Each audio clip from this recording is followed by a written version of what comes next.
Imagine stepping into a basement, silent, cold, heavy with still air, only to realize you're not alone. These aren't just storage spaces. They're places where the past refuses to stay buried. Here are 3 disturbing true stories of basements that should never have been entered. Hi guys, welcome back to the channel. Today we're digging deep, literally. These 3 true horror stories all take place in basements. Places meant for storage, laundry, or old furniture. But what some people found down there was far more sinister.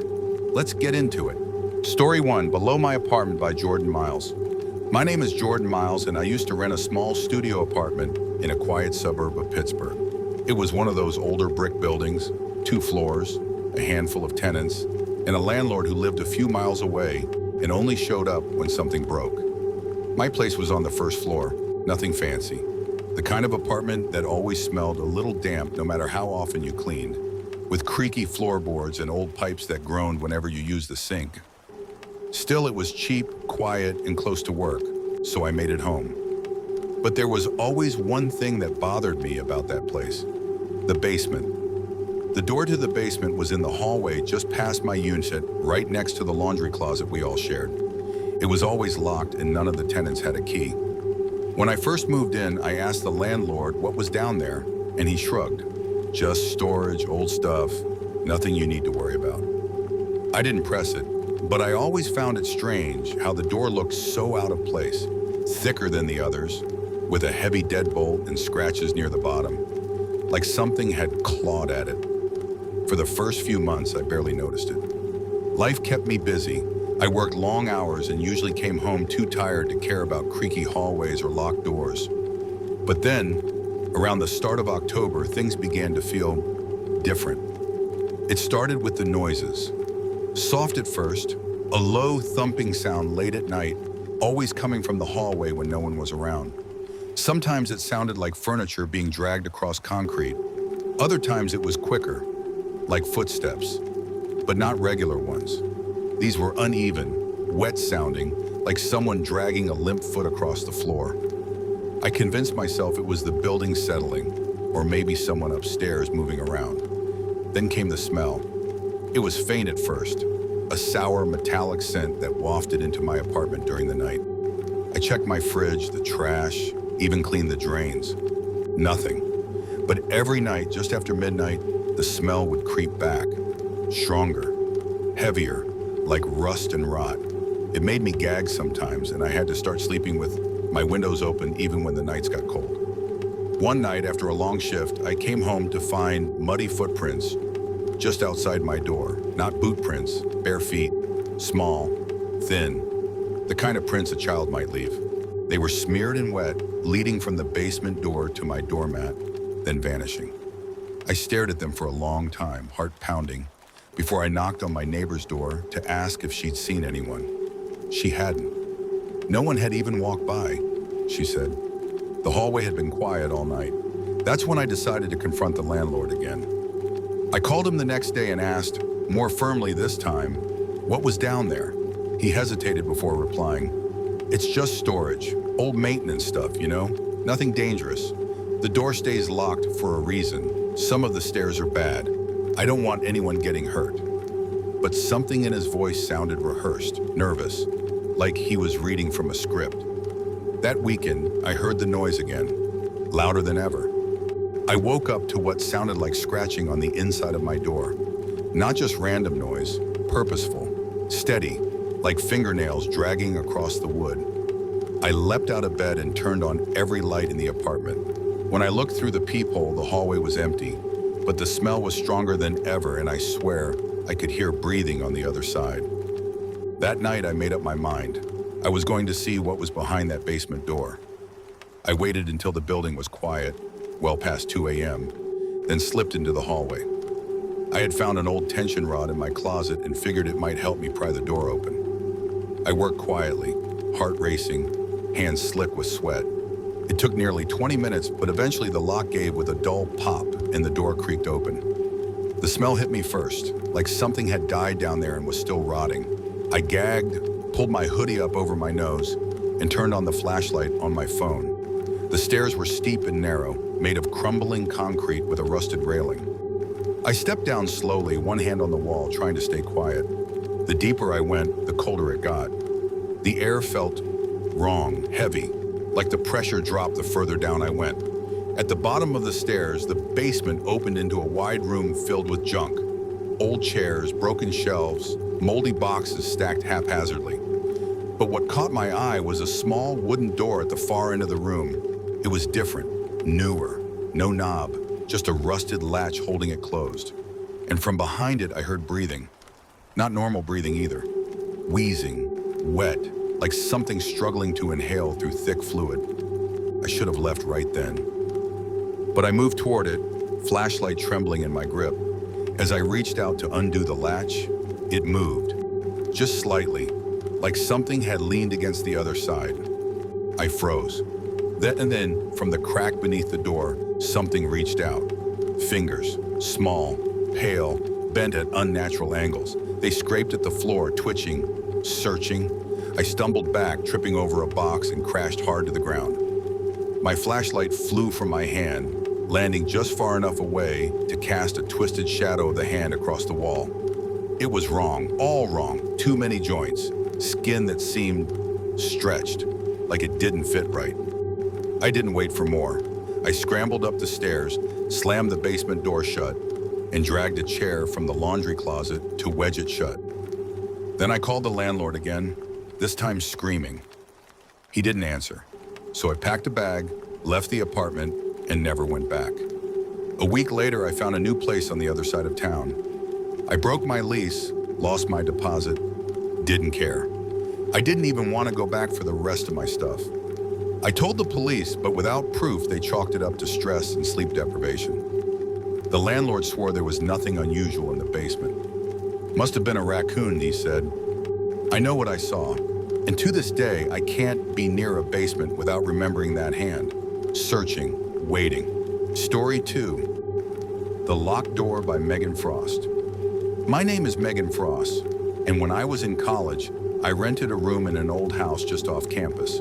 It was one of those aging homes that had clearly been through multiple renovations. Painted over fixtures, oddly placed outlets, and floors that creaked no matter how lightly you stepped.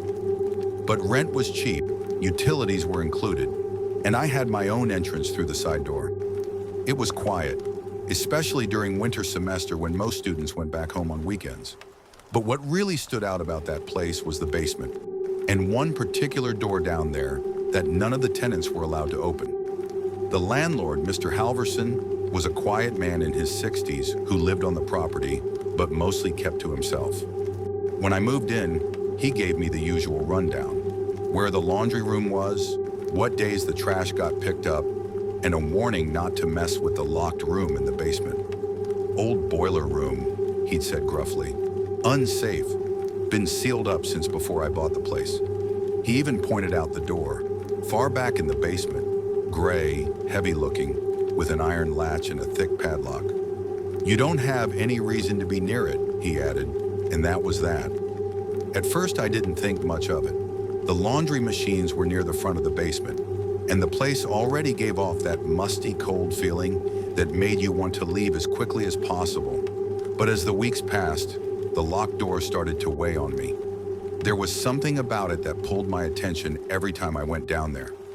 Something about the way the light bulbs never fully lit the back corner, the way the air grew colder as you got closer.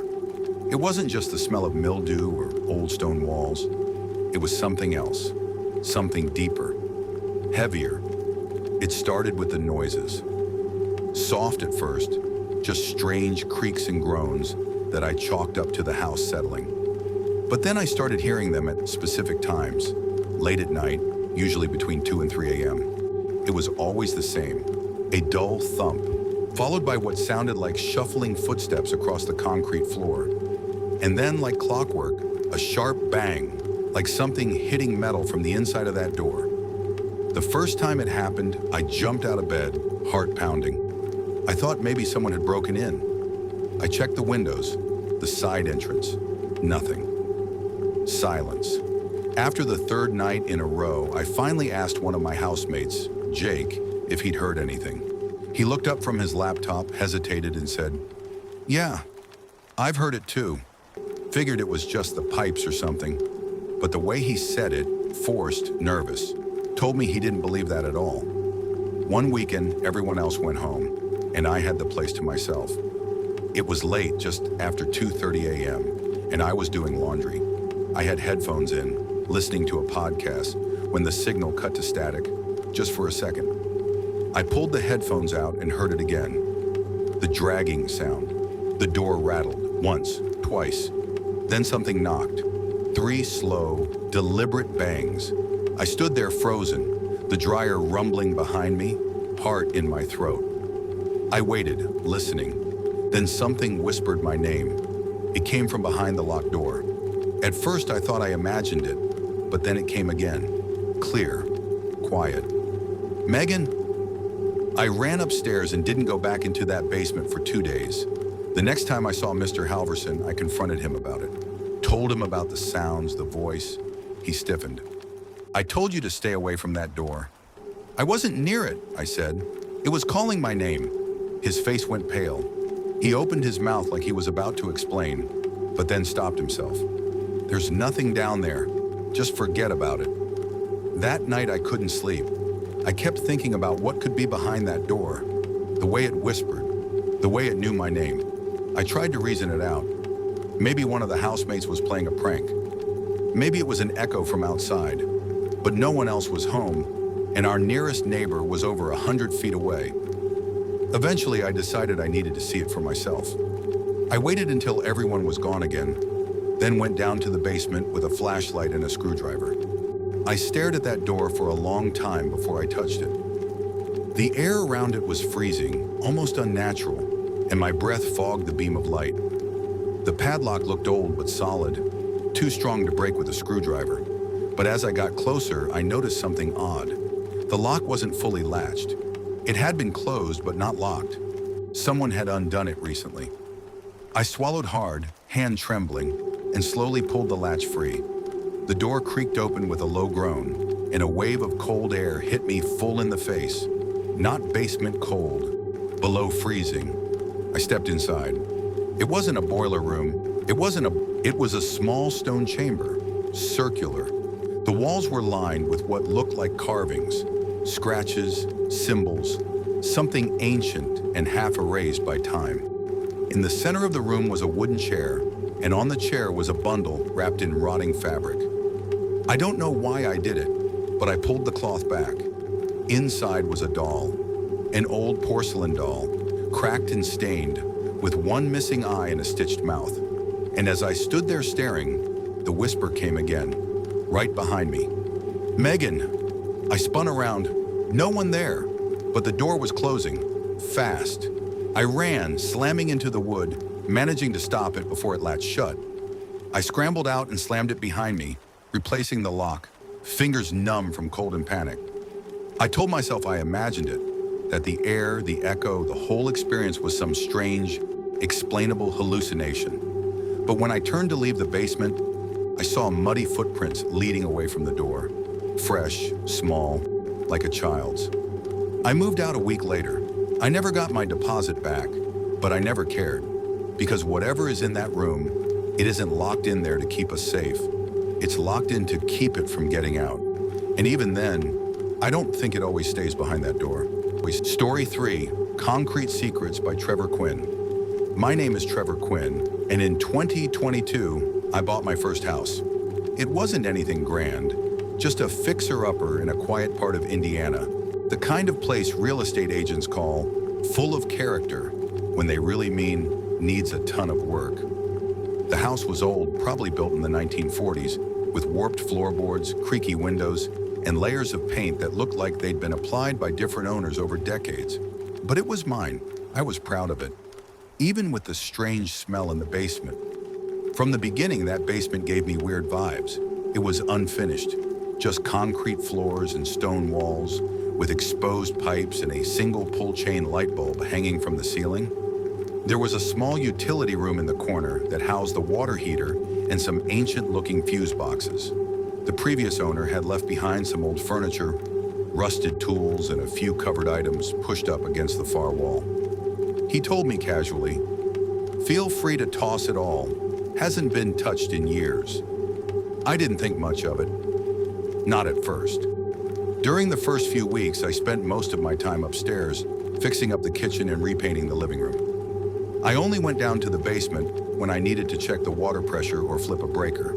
But even then, I noticed something was off. The air was colder than it should have been, damp and stale with an earthy, sour scent. Not quite mold, but something worse, something more metallic. I tried cleaning it out, but no matter what I sprayed or scrubbed, the smell would always return, strongest at night.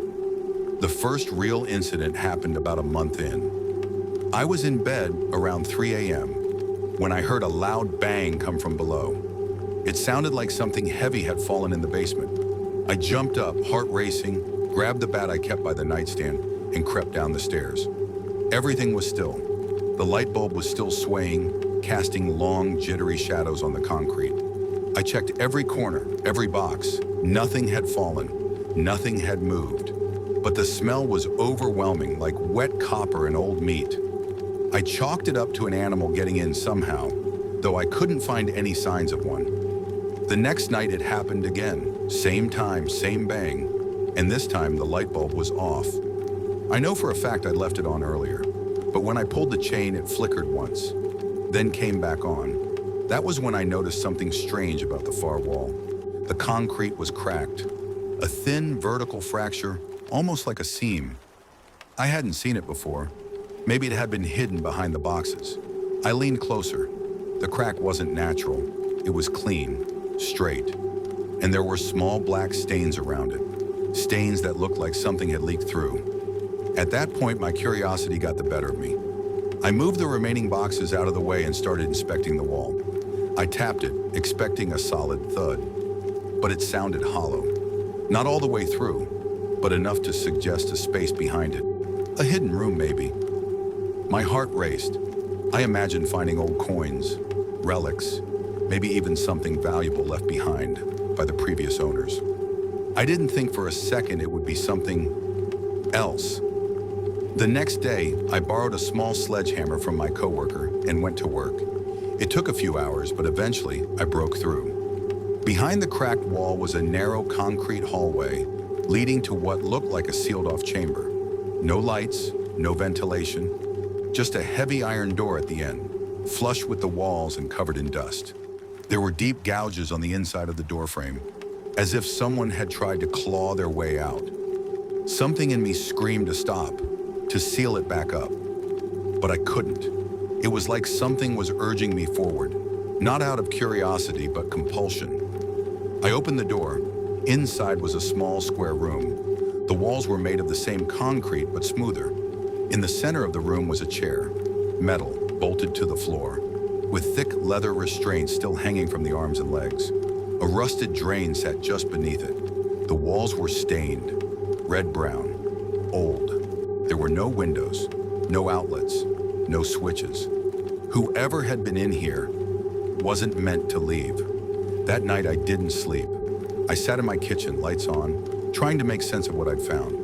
Was it a panic room? A Cold War bunker? Some kind of forgotten storage space?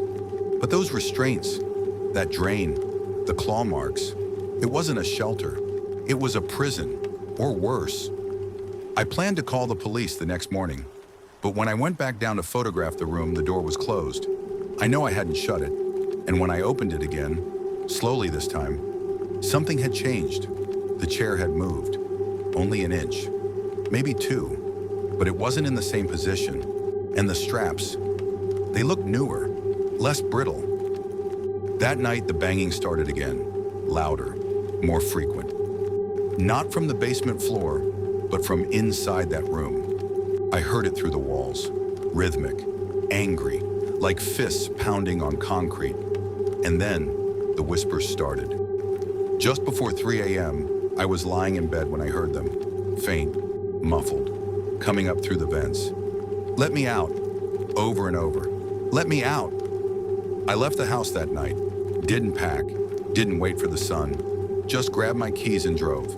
I stayed at a motel on the edge of town and called the police from there. When I told them what I found, they sent out a couple of officers. I waited for hours before one of them called me back. "There's no room behind the wall, sir," the officer said. "It's solid concrete, always has been." I insisted, told them to check again. I even showed them the photos I'd taken of the hidden hallway, the chair, the stains. They looked at me like I was crazy. "There's nothing there," they said, "but I know what I saw." I went back one last time a week later, in daylight, with a friend. We checked the wall. It was sealed, smooth concrete, no cracks, no signs of breakage or repairs, like it had never been opened.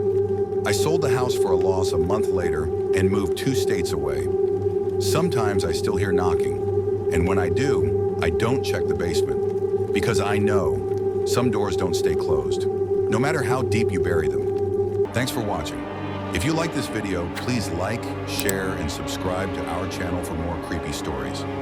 Which of these true stories gave you a chilling experience? Let us know. Until next time, stay curious, stay safe, and remember, sometimes the scariest stories are the ones that are real.